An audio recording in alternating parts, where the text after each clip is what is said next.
नवाज शरीफ साहब ने कहा जी हमारे मंसूबे मुकम्मल होते तो हर शख्स के पास रोजगार होता है। इस वक्त जितने लोग खड़े हैं, 2017 में जो पाकिस्तान छोड़कर गया था ये वो पाकिस्तान नहीं है, लेकिन उन्होंने कहा कि जी मैं वादा करता हूं कि हम इस पाकिस्तान को वापस लाएंगे। गुज़िश्ता रोज तहरीक इंसाफ ने भी इंतखाबी मंशूर का ऐलान किया। जो तहरीक इंसाफ के बैरिस्टर गौहर खान है, उन्होंने प्रेस कॉन्फ्रेंस की और कहा कि इंतखाबी मंशूर में इक़्तिदार में आने के बाद जो ट्रुथ एंड रिकॉन्सिलिएशन कमीशन है उसको बनाने का वादा किया गया। उनके मुताबिक मुस्तहकम मईशत, बराबरी के इंसाफ का निज़ाम, सेहत, तालीम, मौसमियाती तब्दीलियों से बचाव की इस्लाहात मुतारिफ कराई गई। PTI आईनी तरमीम लाएगी। वज़ीर आज़म का इंतखाब बराह रास्त अवाम के वोटों से होगा और असम्बलियों की मुद्दत 4 साल तक महदूद कर देंगे। ये वैसे बड़ी डेवलपमेंट है। ये क्या सोचकर तहरीक इंसाफ करिए, इंटरेस्टिंग टू डिस्कस। उनका मजीद ये कहना था कि हमें इलेक्शन मुहिम चलाने की इजाज़त नहीं दी जा रही और फिर जिस तरह की सूरत हाल है उस पर भी उन्होंने बात की। सो हमारे साथ इस वक्त आमिर इलियास राना साहब मौजूद हैं। हम तीनों चूंकि पार्टीज के अब मंशूर सामने आ चुके हैं, किस हद तक रियलिस्टिक हैं इस पर हम थोड़ी सी बात कर लेते हैं। अस्सलाम वालेकुम आमिर साहब, गुड मॉर्निंग, कैसे हैं आप? ठीक ठाक हैं जी? वालेकुम अस्सलाम, बिल्कुल।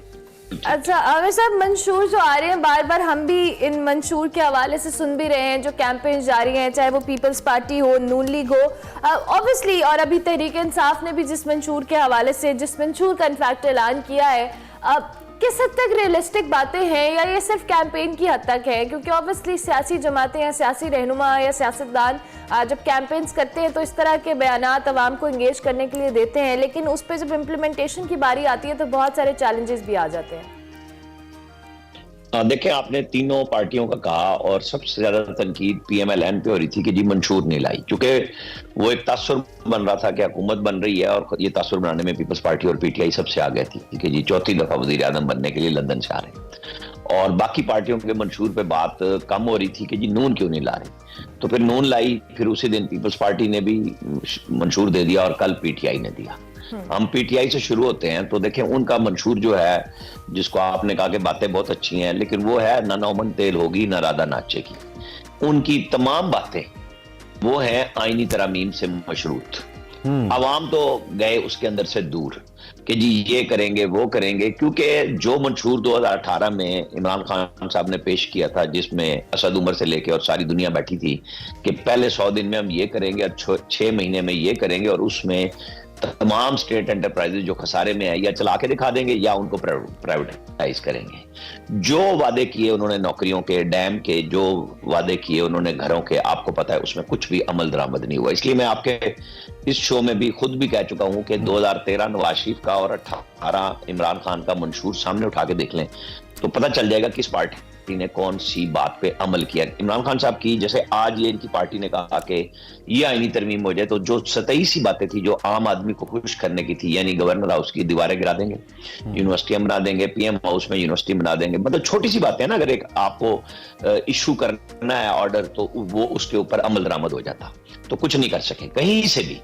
अब आप आ जाए पीपल्स पार्टी पे तो हर बंदा मांग रहा है रोटी कपड़ा और मकान। ये 1970 का पॉपुलर नारा, क्या सिंध में मुसलसल 15 साल की हुकूमत, ना मैं वो कह रहा हूं कि जो भुट्टो साहब की हुकूमत थी, ना मोहतरमा बेनजीर भुट्टो के 2 अदवार उनकी बात कर रहा हूं, कि अगर ये 15 साल में भी इतना कुछ सिंध में दे देते तो ये नारा इतना प्यारा होता कि सारे पाकिस्तान में पीपल्स पार्टी सबसे आगे होती कि जी देखो इन्होंने ये काम कर दिया। मेरे ख्याल में वो बहुत गपशप की हद तक बहुत अच्छा है, सब कुछ है, कह रहे हैं, लेकिन PMLN जिसकी जिम्मेदारी लगता है कि आने वाली है, उन्होंने एक रियलिस्टिक किया है कि उन्होंने ये नहीं कहा कि हम आते ही महंगाई 0 कर देंगे, हम फलां कर देंगे, ना खुशनुमा वो वादे किए जो आते ही खान साहब के गले पड़ गए थे। इन्होंने वो बातें की हैं कि सारी चीजें सामने रख के कि महंगाई को पहले साल में थोड़े से खुशनुमा वादे हैं। थोड़ा ये जो आपने महंगाई का जिक्र किया कि हम इन्फ्लेशन को डबल डिजिट से नीचे ले आएंगे और GDP को 6% ले आएंगे, जो थोड़ा बहुत मेरा नॉलेज है, जब GDP आप ऊपर करने के लिए यानी कि ग्रोथ बढ़ाते हैं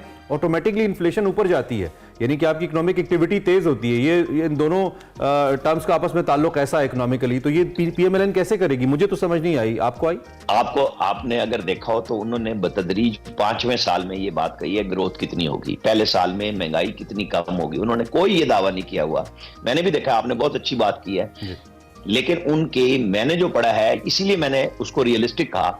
अगर वो ये दावा पहले साल में कर रहे होते तो मैं सबसे पहले उनसे शुरू करता कि मजाक उड़ा रहे हैं लोगों का, क्योंकि ये नहीं हो सकता था ना। तो उन्होंने बतदरीज कहा है कि हम ये काम करेंगे, ना तो बहुत ज्यादा उसके ऊपर गए हैं कि जनाब आपको सब्सिडीज बेपनाह दे दी जाएंगी, ना आपसे सोलर होना है 300 यूनिट घर को फ्री देने वाला एकदम से, जो पीपल्स पार्टी कह रही है। पहले उन्होंने कहा 300 यूनिट देंगे, फिर उन्होंने कहा कि हम सोलर पे जाएंगे। जब लोगों ने पूछा ना जगह जगह कि आप 1% की कोई भी हुकूमत जो आएगी सब्सिडी तो दे नहीं सकती, IMF से निकलेंगे कैसे, फिर ही देंगे ना। तो मैंने इस बुनियाद पे इस बात को समझते हुए कहा कि उन्होंने थोड़ा सा वर्क किया है, संजीदगी से बात की है कि लोगों को वो बातें ना करें जो गले में आ जाएंगी, क्योंकि मैं और आप तो नहीं छोड़ेंगे इस बात पे जी आपने ये कहा था, ये हमें करके दिखाएं, क्योंकि इस बुनियाद पे जहां आम आदमी का मसला है, मैं और आप क्यों छोड़ेंगे इस बात को, चाहे वो कितना ही अच्छा हो कितना ही बुरा हो। सवाल होगा इमरान खान से क्यों सवाल हुए, हम कहते थे हम पे पाबंदी लगी कि 100 दिन बात नहीं करनी, 6 महीने बात नहीं करनी, इसको रास्ता दे। आमिर साहब, ये जो बाकी दोनों पार्टीज हैं जिनका हम जिक्र कर रहे हैं, इतना डिटेल्ड मैनिफेस्टो नहीं लेकर आए। आई मीन पीपल्स पार्टी तो पहले 10 नुकात ले आई, उस 10 नुकात में से मुझे 9 एक तो बड़े ही कॉमन लगते हैं और अनरियलिस्टिक भी लगते हैं समहाउ। 1 करोड़ नौकरियां एंड 30 लाख घर एंड ऑल दैट, वो पुराना मंजन है। उनका एक बेनजीर इनकम सपोर्ट वाला अच्छा प्रोग्राम है और वो अच्छा भी है, आई मीन वो नजर भी आता है कि वो बहुत जबरदस्त है और दुनिया उसकी तारीफ भी करती है। लेकिन अदर देन दैट जो 8-9 नुकात है को खास इंप्रेसिव मुझे नहीं लगते बीइंग पाकिस्तानी। दूसरी जानब तहरीक इंसाफ ने भी मंशूर तो दिया, लेकिन सतही मंशूर है, बड़ी डिटेल में नहीं गए। PMLN ने बड़ा एक डॉक्यूमेंट पूरा जारी किया, एक मुसविदा है। क्या ये यकीन है कि हम ही इंतखाबात के बाद है इसलिए इतना थॉरली वर्क किया गया, और क्या दोनों जमातों को यकीन नहीं है कि हम आ रहे हैं इसलिए उन्होंने बस 8-10 नुकात का सरसरी सा, जिसे कहते हैं हेडिंग्स दे दी है, नीचे डिटेल्स नहीं दी, ऐसा है कुछ? आपको पता है पीपल्स पार्टी ने जब 2013 में 8 में हुकूमत संभाली तो राजा परवेज अशरफ ने वाटर एंड पावर के मिनिस्टर के तौर पे कह दिया था 31 दिसंबर को लोड शेडिंग खत्म हो जाएगी जी। ये इस तरह की गपशप में बहुत माहिर है और वो इनके गले पड़ा आखिरी दिन तक। 2013 में जब इनकी गवर्नमेंट जा चुकी थी, आपको पता है कि लोड शेडिंग अपने अरूज पे थी, तो ये उसका जवाब नहीं दे सके। और यूसुफ रजा गिलानी ने एक दिन रिग्रेट भी किया कि मुझे नहीं समझ आई कि इन्होंने क्यों इस तरह का दावा किया कि हमारे गले पड़ गया। असल में उस वक्त भी अदलिया एक इतनी तेजी से मौजूद थी जहां पे सुओ मोटो हो रहे थे इफ्तिखार चौधरी साहब के, हर चीज पे स्टे आ रहे थे, कुछ पीपल्स पार्टी की फुर्तियां थी। चीजों को बहुत मुनासिब रैशनल अंदाज में लेके चलना चाहिए कि दावे आप वो करें जो पूरे कर सके। इस बुनियाद पे मैं PMLN का कहता हूं कि उन्होंने जब लोड शेडिंग खत्म की, दहशतगर्दी का खात्मा किया, CPEC दिया, तो पाकिस्तान के अंदर माशी सरगर्मियां बढ़ी।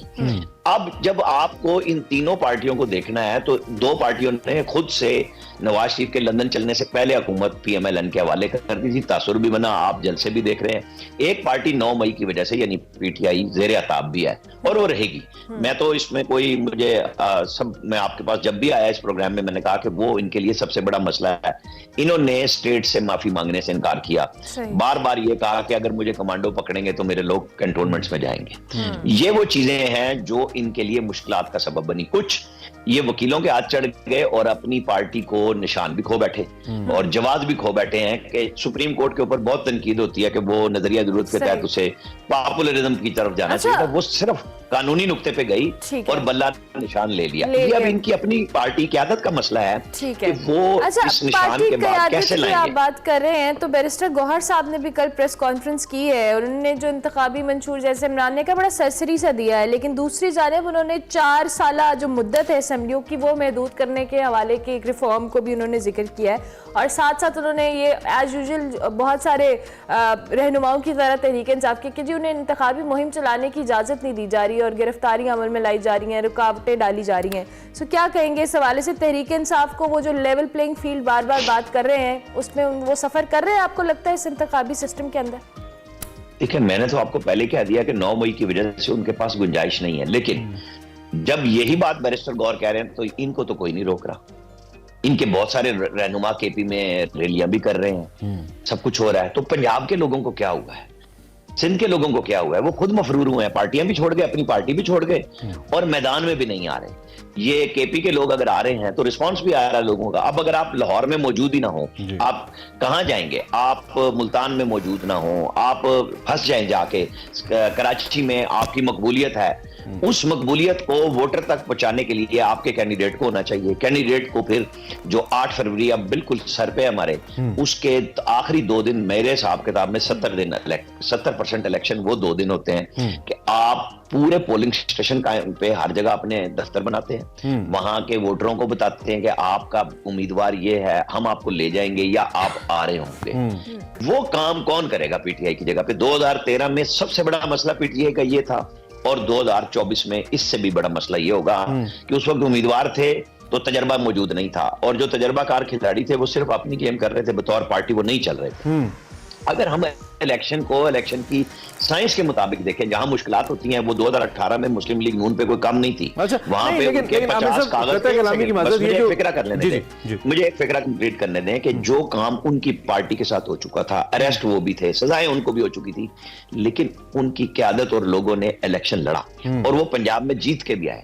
यहां मसला ये हुआ कि ये सिर्फ सोशल मीडिया पे खड़े हुए हैं, उसकी वजह से ये फंस गए। अच्छा, लेकिन कल ये जो जैसे कराची में हमने देखा, अब 9 मई तो वो कर चुके हैं, उसमें जो जिम्मेदारान है वो पकड़े भी गए हैं, पकड़े जाने भी चाहिए, लेकिन उसके बाद तो अब उनका हक है ना कि वो अगर कोई पुरम रैली निकालें, वो कहीं बैठ जाएं, नारे लगाएं, अपनी पार्टी के स्लोगन्स को शांत करें, वो तो उनका राइट है।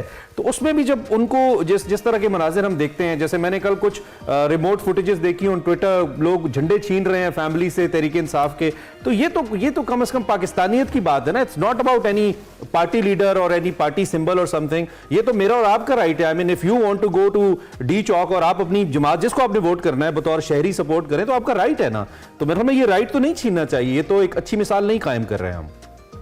ये बातें बहुत अच्छी हैं कहने में, जो आपने सारी कही हैं, तो अमली तौर पे इसके करने के लिए काम पीटीआई की क़यादत को करना है। मीडिया दिखा रहा है, सोशल मीडिया पे भी दिखा रहा है, और ये सोशल मीडिया के अलावा कहीं अवेलेबल नहीं है। मसला यही है कि पॉलिटिकल क़यादत को फ्रंट से लीड करना होता है। पॉलिटिकल क़यादत पेट्रोल पंप जलवा रही थी, लोगों को फंसा रही थी, जो हो गया वो तो हो गया ना। एक मिनट जी, मुझे बात तो कर लेने दे, जवाब तो दे लेने दे। जो हो गया है तो उसका नतीजा भी भुगतना है, वो खत्म नहीं हुआ अभी, ना सजाएं हुई हैं, जमानत पे जमानत हो रही है। स्टेट कहती है कि ये एंटी स्टेट एक्टिविटीज हैं जिसके ऊपर पार्टी पे बैन लगता है। अभी आपने बहुत से मराइल देखने, आज सुप्रीम कोर्ट के अंदर फौजी अदालतों ने कहा जो था ना कि आप फैसले कर लें, अनाउंस ना करें, आज वो 6 रुकनी बेंच बैठ रहा है। आज सैफर का केस अडियाला जेल में चल रहा है, जो अपने मंतकी अंजाम की तरफ जा रहा है। ये चीजें एंड पे आ रही हैं, ये बातें चलती रहेंगी, लेकिन मैं फिर आपसे यही कहूंगा, ये सियासी क़यादत का इशू होता है कि वो आए, अपने लोगों को लीड करे, सामने बैठे और भागे नहीं। आप जमानतें कराएं, ठीक है, लेकिन मुझे हमेशा लगता है कि या तो आप एक सियासी पार्टी बैन कर देना, कि आप बैन है जी आप पॉलिटिकल एक्टिविटी, लेकिन अगर आपने सियासी पार्टी को अमल में रखा हुआ है तो फिर तो आप उनको प्रोटेस्ट करने की, या वो तो फिर उनको आजादी होनी ही चाहिए। बहरहाल thank you very much. I hope आपका आर्गुमेंट कंप्लीट हो गया, मुझे चूंकि ब्रेक पे जाना है। थैंक यू वेरी मच हमारे साथ। आपका आर्गुमेंट मुकम्मल हो गया। चले आपका सर, मेरा है कि थैंक यू वेरी मच।